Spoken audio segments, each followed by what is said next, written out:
শেখ হাসিনা যে কত মানুষ খুন করছে সেই খুনের নিশ্চিত কেউ মেলায় প্রমাণ করতে পারে নাই।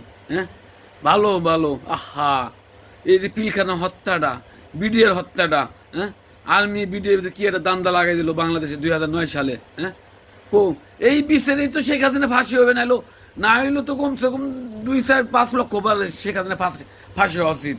হ্যাঁ, এই যে 2008-এর পরের থেকে 2024 পর্যন্ত যত ছাত্রলীগ যারা সভাপতি হয়েছে এদের আইনের আওতায় আনতে হবে, সেক্রেটারি এদের আইনের আওতায় আনতে হবে, সভাপতি এদের আইনের আওতায় আনতে হবে। এই যে ওয়ার্ড ওয়ার্ড ওয়ার্ড ওয়ার্ড ব্যক্তি যেগুলো আছে, ওয়ার্ড ব্যক্তি যেগুলো আছে, আওয়ামী লীগের আতিনেতা পাতিনেতা এদেরকে আইনের আওতায় আনতে হবে, কারণ জুলুম কম করা হয় নাই। তবে অনুরোধ করবো ছাত্র ভাইরা, আপনারা আইন হাতে তুলে নেন না, কারো গায়ে হাত দেন না, ধরবেন আপনার চিহ্নিত আছে যে ও জুলুম করছিল অমুক টাইমে অমুক সময়।